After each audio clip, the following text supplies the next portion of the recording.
Here's everything that's wrong with my 1997 Jeep Wrangler Project Keeper.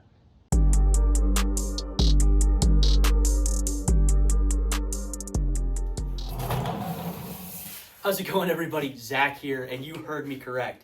Today we're going to be talking about everything that's wrong with my Jeep.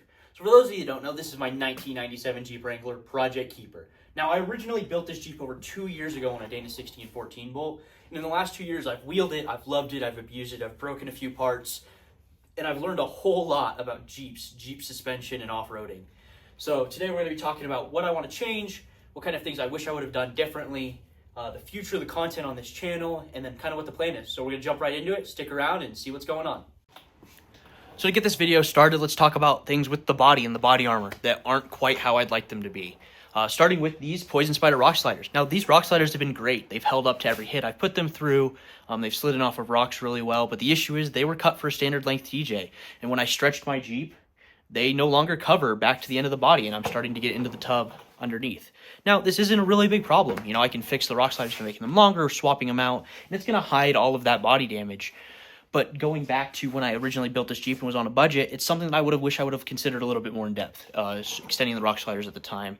Now, like I said, they've held up great. They've done everything I've needed them to do, but when you stretch the wheelbase, you do open up yourself to more body damage in those places. And if you don't think about that, it's something that can really catch you up. Luckily, mine's not been too bad, but it is something to think about. Now, moving back a little bit further, let's talk quickly about the corner armor, the other body armor on the Jeep that hasn't really had issues, but that I would probably like to change going forward. So starting out, let's look at these Genrite aluminum corner armors, pieces from a stock TJ. So when I bought these, my Jeep wasn't stretched. I didn't ever have an intent to stretch it. It was on 33-inch tires. I was really buying it so I could mount the rear tire carrier without having issues. And obviously when I went to stretch the Jeep, I didn't want to buy new corner armor when I hadn't hit the corner armor before. And I just cut these further. Now, that's fine. It works great. They've taken a couple hits and I don't have any problems with them, other than the fact that the cut was originally cut for a stock tire. So when I stretched the wheelbase back on a 40-inch tire, I had to cut a lot of the corner armor off and leave things like my gas cap. And there's a couple holes that you can't really see on the video where the stock fenders used to be attached. And those things really don't make a performance problem for my Jeep, but as somebody who likes to keep it nice and clean and, you know, good looking, it's something that I want to change going forward. Really get a blank corner armor piece and cut that rear wheel well out so that it fits the 40-inch tire perfectly and you get that really clean look and can throw a rear fender on it. Talking about rear fenders, I don't run them. I've not really had a real big problem with that in Arizona where I've been for the last 4 years. But when it does rain, rarely, I do throw a whole lot of water all over my side windows if I have the windows open into my insider windshield because the tires are so wide. Now, I don't know that the fenders would get rid of all of that problem, but it is something that, you know, I would like to explore, kind of clean up the look of the Jeep. And also, I've seen a lot of guys that have laid the sides of their Jeeps into their fenders, and it keeps them from blowing out a window if you're running like a hard top, or cutting the window, cutting a soft top, and things like that. Now, I don't wheel anything typically with the top on, but it is something to keep in mind. So we're going to move on to talk about a couple of the other things, but really that's it for the body. The rest of it's been great. So moving on to the front of the Jeep, this is really where the majority of the problems I've run into have occurred. It's in the front suspension, dealing with the front axle and the way it all cycles and those kinds of things. Now, to get the elephant in the room out of the way, yes, that right there is a bump stop. It was a kind of Band-Aid solution that just ended up staying for the last 2 years. It works fine. It stops me from bottoming out my coilovers, but it's not pretty and it doesn't work like a bump stop really should to mitigate the impact. So that's something that has been a problem. You know, if you can't really tell, I don't know if the light's going to show it, but this down here, this bump pad has been bent because I've smashed it so many times.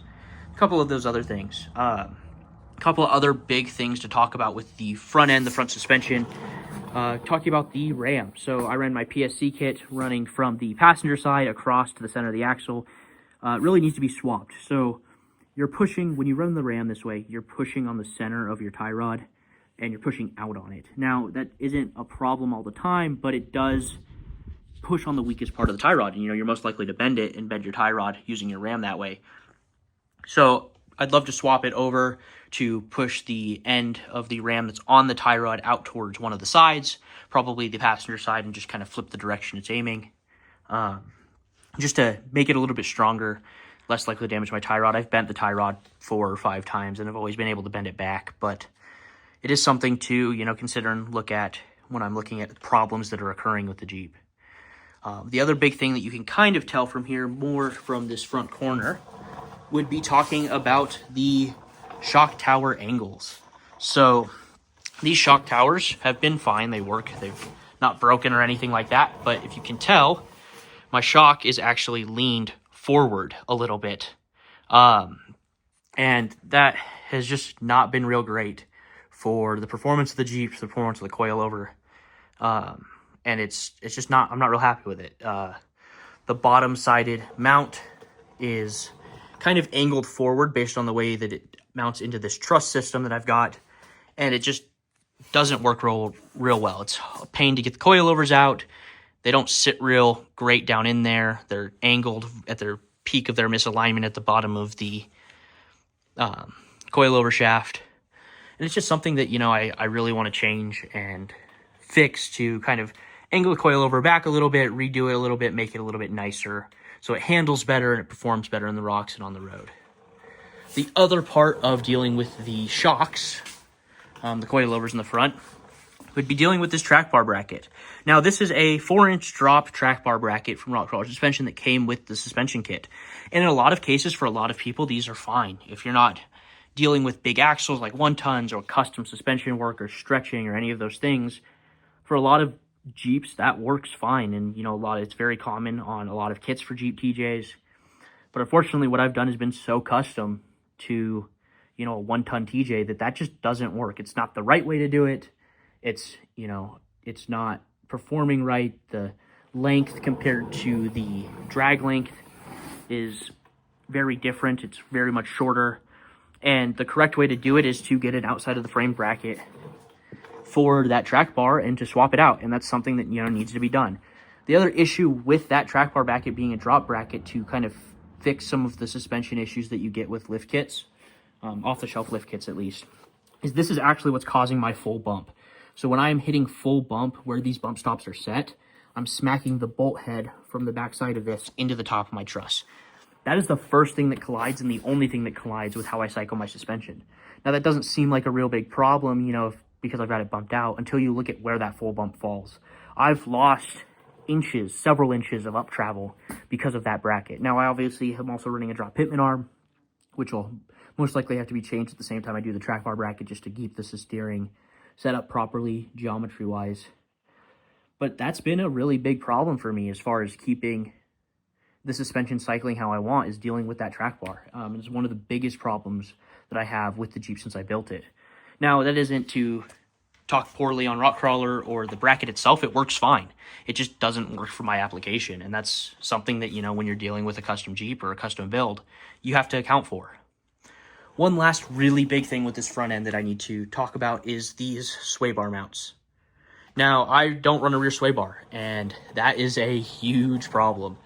I run my stock front sway bar with disconnects that you can see have been bent, and these makeshift, ugly sway bar mounts. And they work fine. It drives fine. It doesn't have too much body roll when I'm driving it. But that is something that, is less than ideal. Going to something like an anti-rock system or even just a rear sway bar like so many guys do is something that, could really be adjusted. And it's one of those things that when I built it, I didn't really know any better. I just was like, I need a sway bar. Let's throw it on there. And it's now, looking back on it, something that, I'd love to change, something I wish I would have done a little bit differently in the initial thing. Now, that really covers the front end as far as all of the things that are different. The only thing I didn't show you is the ram, how low it hangs. Part of the other reason I want to move it. Beyond that, the front end's been good. It's been stable. It flexes really well. And, fixing the bump stops, the coil towers, and some of the other suspension geometry stuff will really make it ride a whole lot better, perform a lot better.